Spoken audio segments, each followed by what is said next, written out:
शशि की बहू पढ़ी लिखी और समझदार थी, लेकिन शशि नहीं चाहती थी कि कोई भी उसकी बहू की तारीफ करे। बहू पेशे से फैशन डिजाइनर थी, लेकिन शशि की नजर में वो सिर्फ एक सिलाई वाली ही थी। एक दिन, माँ, मुझे एक बड़ी कंपनी से जॉब का ऑफर है, सोच रही हूँ हाँ कर दूं? हाँ हाँ, तू काम कर ले। वैसे भी नवीन के सर पर घर चलाने की पूरी जिम्मेदारी है। वो थक जाता है और महीने के आखिर में बचता भी तो कुछ नहीं ना। ठीक कह रही हैं माँ जी, मैं भी अपना खर्चा खुद ही निकाल लिया करूंगी। हाँ हाँ जरूर, मैं तो हूं ही, घर देख लिया करूंगी।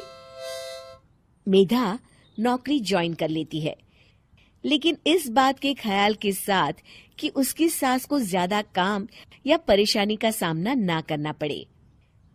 माँ, ये दीपिका है, ये आपके साथ घर के सारे काम में मदद किया करेगी।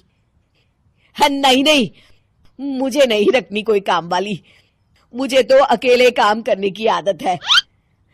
ठीक है माँ, जैसा सही समझे। शशि मेधा के जाने के बाद किसी रिश्तेदार से बात करते हुए कहती है, अरे क्या बताऊं, घर का सारा काम मेरे जिम्मे है। शरीर अब बूढ़ी हालत में चलता भी तो नहीं ना।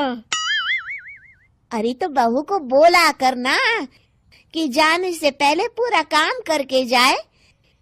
मेरी बहू भी तो नौकरी करती है, लेकिन मजाल है कि ऐसे ही घर के बाहर कदम निकाल दे। अरे मेरी बहू तो पता नहीं खुद को क्या समझती है।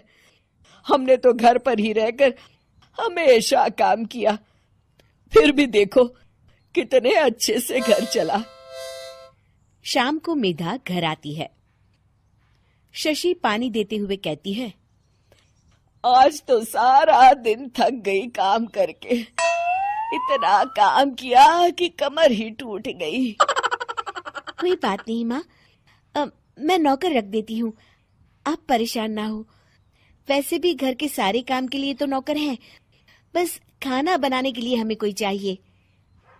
अरे नहीं नहीं, मुझे नौकर की जरूरत नहीं है, मैं रसोई किसी को नहीं देती। हाँ ठीक है, आप जैसा ठीक समझे। धीरे धीरे समय बीतता चला गया। लोगों का और रिश्तेदारों का नजरिया मेधा के लिए बदलने लगा। लोग उसे आलसी और मक्कार समझने लगे।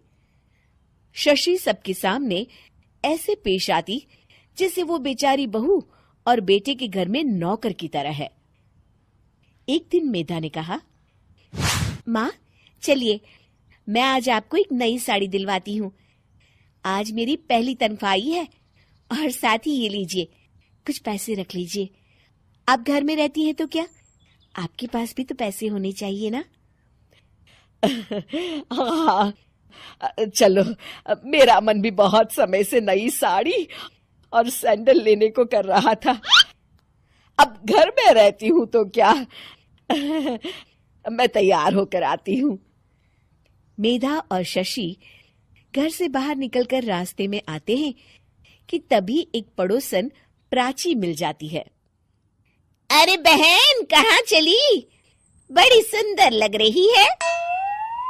बस सुबह से काम कर करके थक गई थी, तो मेधा ने कहा उसे मार्केट का काम है, साथ चलो।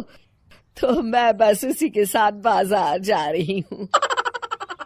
प्राची ने मेधा की तरफ अजीब सा मुंह बनाया और कहा, अरे मेधा, घर के काम से तो तेरा पाला ही नहीं पड़ता। वहाँ तो शशि बहन खटती रहती है, बाजार का तो अकेली कर लिया कर।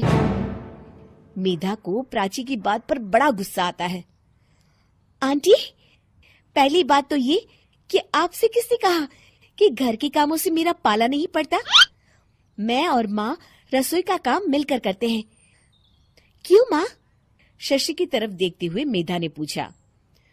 शशि हैरान सी परेशान सी होते हुए, अरे माँ बोलिए ना, सब्जी आप बनाती है तो रोटी मैं, डिब्बा आप लगाती है तो नाश्ता मैं। घर की साफ सफाई किए बिना मैं कदम भी बाहर नहीं निकालती। बोलिए ना माँ। प्राची शशि की तरफ हैरानी से देखते हुए, अरे घर के 75 काम होते हैं, कभी घर में रह कर तो देखो, सारा दिन थक जाती हूँ। छोटे बड़े काम, घर पर लोगों का आना जाना, तुम क्या समझो। माँ, मैंने तो आपको उसके लिए भी काम वाली रखने के लिए कहा था, आपने क्यों मना किया फिर? प्राची खड़ी होकर सास बहू की सारी बातें सुन रही थी। अरे मेधा, तू तो बड़ी जबान चलाने वाली है। तेरी माँ की हालत तो देख, तू तो सारा दिन ऐश करती है और घर का सारा काम ये बेचारी देखती है। मेधा ने गुस्से से कहा, आंटी, पहली बात तो ये कि ये हमारे घर का मामला है। दूसरी बात ऐश की, तो मेरा दफ्तर यहाँ से 50 किलोमीटर दूर है। कमाई का सारा हिस्सा मैं घर पर देती हूँ, बिल्कुल वैसे ही जैसे नवीन देते हैं, और उतना ही कमाती हूँ जितना कि वो। अब तू अपनी तुलना मेरे बेटे से करेगी? बिल्कुल नहीं माँ, क्योंकि मेरे माँ बाप ने मुझे इतना सक्षम बनाया है जिससे मैं रहूं, किसी से तुलना ना करूं। और हाँ माँ, जरा ये भी सोचिएगा कि आज तक की कमाई में कितना नवीन ने आपको पैसा दिया, घर खर्च से अलग आपके खुद के लिए। और हाँ प्राची आंटी, हम बाजार मेरे काम के लिए नहीं, बल्कि माँ की नई साड़ी लेने जा रहे थे, क्योंकि आज मेरी सैलरी आई है। शशि अपना पलड़ा हल्का होते देखकर कहती है, अच्छा बहन, चलते हैं, देर हो रही है।